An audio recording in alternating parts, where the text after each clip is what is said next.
ایک صبح چوکی کے قریب گشت کے دوران صدیق نے ریت کے نیچے کچھ مشکوک ہلچل محسوس کی۔ وہ فوراً جان گیا کہ دشمن نے چوکی کو اڑانے کے لیے کوئی خودی سرنگ مائن چھپا رکھی ہے۔ وقت ضائع کیے بغیر اس نے اپنے ریڈیو سیٹ پر کیپٹن کو خبردار کیا۔ سر، مائن، فوراً چوکی خالی کریں، کیپٹن نے حکم دیا۔ صدیق، پیچھے ہٹو، ہم فوراً ماہرین کو بھیج رہے ہیں۔ مگر صدیق کو معلوم تھا کہ ماہرین کے آنے میں کم از کم 15 منٹ لگیں گے، اور اس وقت تک دشمن کسی بھی لمحے اسے ریموٹ کنٹرول سے اڑا سکتا تھا۔ اس کے سامنے صرف 2 راستے تھے، جان بچا کر پیچھے ہٹ جانا یا اپنے 12 ساتھیوں کی جان بچانے کے لیے آخری قدم اٹھانا۔ صدیق نے 1 سیکنڈ میں فیصلہ کر لیا۔ اس نے ریڈیو بند کیا، آنکھیں موندیں، اور نعرہ تکبیر بلند کرتے ہوئے رینگتے ہوئے اس جگہ تک پہنچا جہاں بارودی سرنگ چھپی تھی۔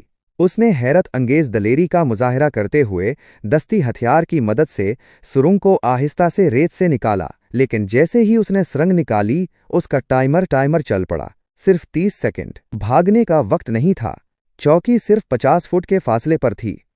صدیق نے فوراً اپنا جسم سرنگ پر ڈال دیا اور اسے مضبوطی سے سینے سے لگا کر چوکی سے مخالف سمت ایک گہری کھائی کی طرف پوری رفتار سے دوڑ لگا دی۔ جیسے ہی وہ کھائی میں کودا، ایک گھن گرجدار دھماکہ ہوا۔ دھماکے کی شدت سے زمین لرز گئی، لیکن چوکی محفوظ رہی۔ جب کیپٹن اور جوان وہاں پہنچے تو انہوں نے دیکھا کہ دھماکے کی لہر صدیق کو چھو بھی نہیں سکی، کیونکہ اس نے اپنی جان کی پرواہ نہ کرتے ہوئے دھماکے کی قوت کو کھائی کی گہرائی میں قید کر دیا تھا۔ صدیق کو بے ہوشی کی حالت میں نکالا گیا، لیکن وہ محفوظ تھا۔ اس کے اس سیکنڈوں کے فیصلے نے نہ صرف اس کے ساتھیوں کی جان بچائی بلکہ چوکی کو بھی تباہی سے بچا لیا۔ وہ ایک سپاہی تھا، مگر اس دن اس نے ثابت کر دیا کہ وہ ایک عظیم ہیرو ہے۔